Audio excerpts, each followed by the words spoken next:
दोस्तों, मैं श्री राम कुमार और आप सभी का फिर से इस क्लास में स्वागत करता हूं। जैसा कि आप लोग पढ़ रहे हैं समांतर श्रेणी, जिसका मैंने एक क्लास करा दिया है। उसमें समांतर श्रेणी क्या होती है और सार्वंतर क्या होती है, ये बात उसमें हो चुकी है। अगर आपने वो वीडियो नहीं देखी है तो सबसे पहले उस वीडियो को देख लें, क्योंकि आज हम लोग पढ़ने वाले हैं समांतर श्रेणी के प्रकार। ठीक है, तो चलिए हम लोग देखते हैं समांतर श्रेणी के प्रकार। उससे पहले आप लोगों को बता दूं कि ये आपका होमवर्क में दिया गया था और आपने अगर कर लिया है तो बढ़िया, नहीं तो इससे हम लोग लास्ट में कर लेंगे। ठीक है, इसका आंसर क्या होगा इसको हम लास्ट में बता देंगे। तो आज हम लोग समांतर श्रेणी के प्रकार पढ़ते हैं। तो समांतर श्रेणी के आपके दो प्रकार होते हैं। पहला होता है परिमित समांतर श्रेणी। परिमित समांतर श्रेणी, समांतर श्रेणी को एपी कहते हैं। ठीक है, अर्थमेटिक प्रोग्रेशन इसका फुल फॉर्म होता है। ठीक है, और दूसरा होता है परिमित समांतर श्रेणी। ठीक है, इन दोनों में फ़र्क क्या है कि परिमित समांतर श्रेणी यानी इसमें क्या होता है कि अंतिम पद दिया रहता है।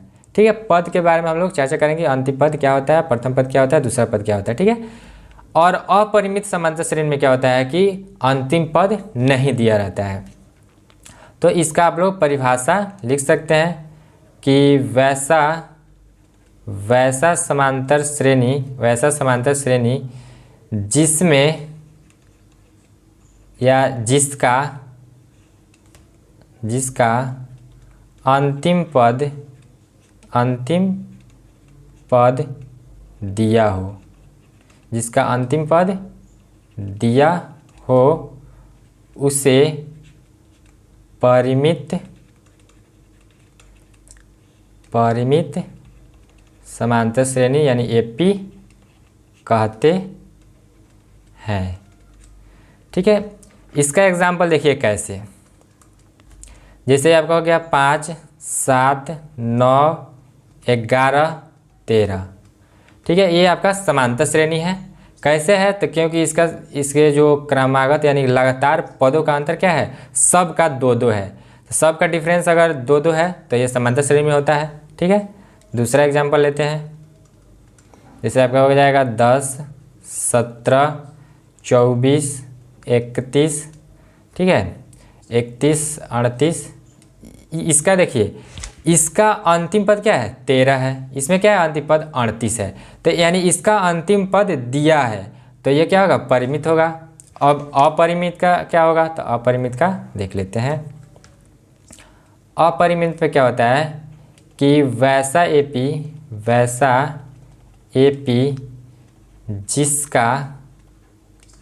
जिसका अंतिम पद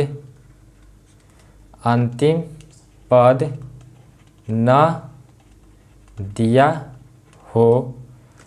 दिया हो उसे अपरिमित समांतर श्रेणी कहते हैं। अपरिमित एपी कहते हैं। इसका एग्जाम्पल देखिए, फिर दोनों में अंतर दिखाते हैं। जैसे इसका ले लीजिए 2, 6, 10, 14, 18 और इसमें क्या होगा कि डॉट डॉट करके आपका दिया रहेगा। दूसरा ले लेते हैं। दूसरा क्या हो जाएगा, जैसे ये भी हो सकता है 10, 5। ठीक है, 0, -5। ये भी आपका समांतर श्रेणी है और ये भी डॉट डॉट करके दिया रहेगा। इसमें क्या दिया है कि डॉट डॉट करके दिया है। डॉट डॉट का मतलब इसके आगे भी पद है और इसमें डॉट डॉट नहीं दिया है, यानी कि आपका अंतिम पद यही है। बस इतना ही अंतर है। ठीक है, अब अंतिम पद हम लोग कह रहे हैं, पहला पद, दूसरा पद, तो इसके बारे में भी थोड़ा जान लेते हैं। अब जैसे कि हम लोग क्या करते हैं, श्रेणी को कैसे लिखते हैं कि पदों को सजाते हैं, लिखते हैं, सजाकर लिखते हैं। ठीक है, श्रेणी क्रम में। तो श्रेणी में तो ये क्या होता है कि जैसे कि हम लोग एक एग्जाम्पल लेते हैं इसके पर। अब जैसे 5 हो गया, 7 हो गया, 9 हो गया, 11 हो गया, 13 हो गया। ठीक है, तो ये क्या है हमारा पहला पद, दूसरा पद, तीसरा पद, चौथा पद और ये पांचवा पद और ये अंतिम पद भी यही है। ठीक है, अगर हम परिमित समांतर श्रेणी की बात करें तो पहला पद को किस सिंबल से लिखा जाता है या किस लेटर से लिखा जाता है? तो देखिए पहला जो आपका है पहला पद, इसको ए से लिखा जाता है, यानी कि A1, इसको A1 कह सकते हैं, इसको A2, A3, A4, A5 और आगे पद भी दिया है तो इस तरह से लिख सकते हैं आप। तो A1 को A भी लिखा जाता है। तो ये जो होता है A1, ये होता है प्रथम पद। ठीक है, उसी तरह अगर A2 दिया रहे तो ये क्या हो जाएगा? दूसरा पद, दूसरा पद। A3 दिया रहे तो तीसरा पद, तीसरा पद। इसी तरह करते करते आपको अगर A50 दिया रहे तो ये क्या हो जाएगा? 50वां पद, 50वां पद। ठीक है, अगर 100 दिया रहे तो 100वां पद। ठीक है, उसी तरह अगर n पद तक दिया रहे यानी कि an, जैसे कि यहाँ पे A50 है तो 50वां पद, तो an को क्या कहेंगे? nवां पद कहेंगे। ठीक है, तो ये हो गया आपका nवां पद, इतना हो गया। ठीक है, अब इसको जैसे कि A1 है तो A1 के जगह पर आप T1 भी लिख सकते हैं, यानी कि A1 के जगह पर आप T1 भी लिख सकते हैं, A2 के जगह पर T2 लिख सकते हैं। इसी तरह करते करते अगर AN है तो इसको TN भी लिखा जाता है। ठीक है, कहीं कहीं तो ये आप लोग इस तरह A1 को T1 भी मान सकते हैं। ठीक है, इतना हो गया कि पद हम लोग जान ले कि कौन कौन क्या पद होते हैं। ठीक है, इसी तरह आपका जो अंतिम पद होता है, जैसे कि अगर समांतर श्रेणी का अंत जो दे दिया है यानी कि वो क्या है? परिमित समांतर श्रेणी है, तो उसका जो अंत वाला होगा उसे अंतिम पद कहेंगे। ठीक है, अब देखते हैं कि सार्वंतर। ठीक है, सार्वंतर हम लोग कैसे निकालते हैं? तो सार्वंतर इसका आपका इंग्लिश होता है कॉमन डिफरेंस, इसको CD शॉर्ट फॉर्म नाम होता है और इसे D से सूचित किया जाता है, यानी कि सार्वंतर को हम लोग D लिखेंगे। ठीक है, तो सार्वंतर क्या होता है कि अगला पद माइनस पिछला पद। ठीक है, ये हो गया हमारा सार्वंतर का फॉर्मूला। अब इस पे हम एक एग्जाम्पल लेते हैं। ठीक है, 7, 12, 7, 5, 12, 12 और 5, 17, 5, 22। ठीक है, ये हमारा क्या हो गया? एक श्रेणी दिया गया है, यानी कि ये क्या है? समांतर श्रेणी दिया गया है। ठीक है, अगर आपको चेक करना है कि समांतर श्रेणी है कि नहीं तो इसके बीच का अंतर निकाल लीजिए, अगर सभी में बराबर आते हैं तो ये समांतर श्रेणी है। तो मैं तो पहले ही कह रहा हूँ कि ये समांतर श्रेणी में है। ठीक है, अब इसका D हमें निकालना है। तो जैसे कि ये पहला पद है तो इसको A1 लिख लीजिए, इसको A2 लिख लीजिए, इसको A3 लिख लीजिए और इसको A4 लिख लीजिए। ठीक है, अब सार्वंतर को हम लोग लिखते हैं D। ठीक है, D। अब कह रहे हैं अगला पद माइनस पिछला पद, तो इसमें देखा जाए तो इसमें क्या है? शुरुआत यहाँ से हुआ है 7 से, तो इसका अगला पद क्या हो जाएगा? 12। तो 12 को हम लोग क्या माने हैं? A2 माइनस पहला पद, यानी कि इसके जस्ट पीछे वाला पद, तो इसके जस्ट वाले पीछे वाले पद को क्या माने हैं? A1। तो ये आपका 7 और 12 के बीच का D हो गया। उसी तरह अगर हमें 12 और 17 के बीच में निकालना है तो इसके लिए A3 करेंगे माइनस A2। ठीक है, ये हो गया। अगर 17 और 22 के बीच निकालना हो तो A4 माइनस A3 कर देंगे। अगर ये सब बराबर होता है तभी समांतर श्रेणी में होता है। ठीक है, अब जैसे इसका चलिए निकाल भी लेते हैं कि कितना होगा। तो इसका क्या हो जाएगा? D बराबर A2 कितना है? 12 माइनस A1 कितना है? 7। तो ये क्या हो गया? 5। फिर इसका अगर देखते हैं तो D बराबर क्या हो जाएगा? A3 माइनस A2, यानी कि अगला पद माइनस पिछला पद, उसके जस्ट पीछे वाला पद होना चाहिए। तो 17 माइनस 12, यहाँ पे भी 5, यहाँ पे चलिए देख लेते हैं। तो D बराबर क्या हो जाएगा? A4 कितना है? 22 माइनस आपका A3 कितना है? 17, तो ये क्या हो जाएगा? 5 हो जाएगा। यानी कि डी यहाँ पे भी 5 है, यहाँ पे भी 5 है, यहाँ पे भी 5 है, यानी कि ये जो श्रेणी दी गई है ये समांतर श्रेणी में है। यहाँ से भी आप लोग देख सकते हैं। तो सार्वंतर निकालने का ये फॉर्मूला हो जाता है कि अगला पद माइनस पिछला पद। ठीक है। अब देखिए समांतर श्रेणी का क्या होता है, एक जनरल फॉर्म होता है कि हम लोग समांतर श्रेणी को कैसे लिखते हैं। यानी कि मान के चलिए आपको पहला पद दे दिया हो और सार्वंतर दे दिया हो, तो उसके आगे का पद हम लोग कैसे लिखेंगे।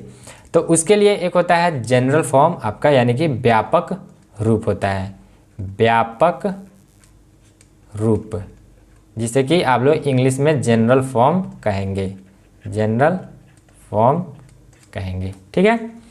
इसका व्यापक रूप क्या होता है, तो ए हो गया, सॉरी ए हो गया कॉमा ए प्लस डी, ए प्लस 2d, ए प्लस 3d, और इसी तरह करते करते आपका क्या तक चला जाएगा, A plus N minus 1 into D. ये क्या हो जाएगा, इसको अगर हम यहाँ पे लिख दिए तो ये अंतिम पद हो गया, अगर नहीं लिखते तो इसका अंतिम पद नहीं होता।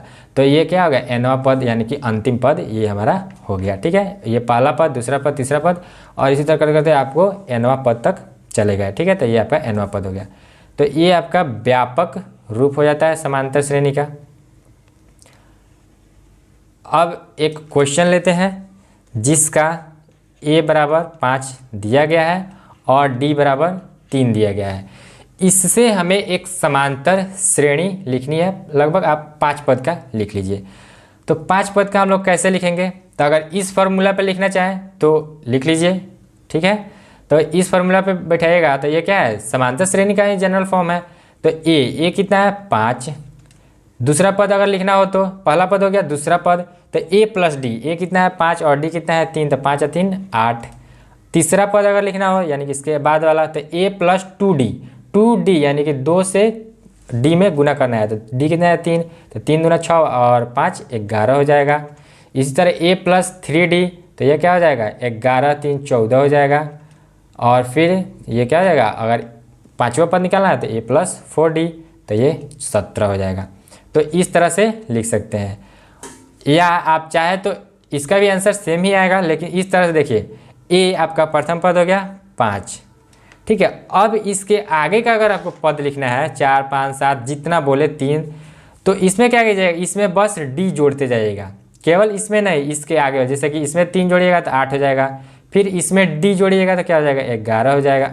अरे प्लस क्यों कोमा लिखना है, तो यहाँ पे क्या हो जाएगा, इसमें 3 जोड़िएगा तो 11 हो जाएगा, फिर इसमें 3 जोड़िएगा तो 14 हो जाएगा, फिर इसमें 3 जोड़िएगा तो 17 हो जाएगा। ये भी हमारा समांतर श्रेणी इस तरह भी लिख सकते हैं और ये आसान भी होता है।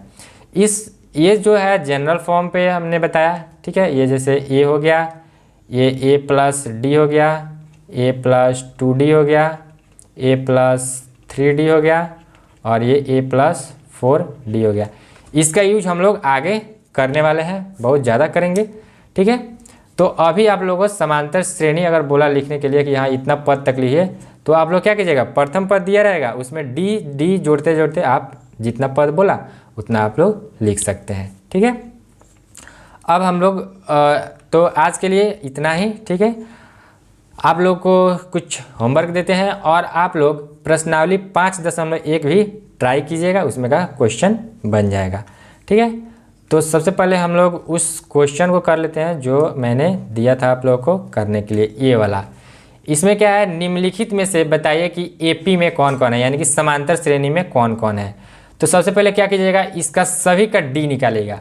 तो यहाँ पे डी क्या हो जाएगा, 8 - 5 तो 3 हो जाएगा। यहाँ पे भी क्या हो जाएगा, 11 - 8, यानी कि अगला पद माइनस पिछला पद, सब का डी निकाल लेना है। अगर डी बराबर होता है तो क्या होगा, यहाँ पे भी 3 हो जाएगा। तो डी बराबर होगा तभी वो समांतर श्रेणी में होगा। तो यहाँ पे डी क्या है, 3 है, और सभी डी क्या है, बराबर है, 3 3 3। यहाँ पे भी 3 है, यहाँ पे भी 3 है, यहाँ पे भी 3 है, यहाँ पे भी 3 है। तो ये क्या है, एपी में है।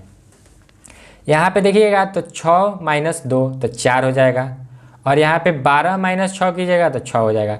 यहाँ पे तो इतना ही में बदल गया, यहाँ पे 4 है और यहाँ पे 6 है, तो बराबर तो नहीं है डी। तो जब डी बराबर नहीं हो तो ये एपी में नहीं है। यहाँ पे क्या है, 80 85 90 95 100, इस तरह पे कर सकते हैं। 80 5 का अंतर है, फिर 5 बढ़ा दिया है, फिर 5 बढ़ा दिया है, फिर 5 बढ़ा दिया है, तो ये क्या है, एपी में है। फिर उसी तरह 100 है, 105 है, तो यहाँ का अगर डी निकालिएगा तो क्या हो जाएगा 5, इसमें से इसमें घटाएगा तो 5, इसमें से इसमें घटाएगा तो 5, तो ये भी एपी में है। अब यहाँ पे देखिए 20, 18, अब यहाँ पे डी कैसे निकालिएगा, पहला मतलब अगला पद माइनस पिछला पद, तो यहाँ पे किस तरह कीजिएगा, यहाँ पे 18 माइनस 20 कीजिएगा, तो यहाँ पे क्या हो जाएगा -2, तो यहाँ पे भी -2 हो जाएगा, ठीक है, यहाँ पे -2 हो जाएगा, यहाँ पे -2, यहाँ पे भी -2, यहाँ पे भी -2 और यहाँ पे भी -2।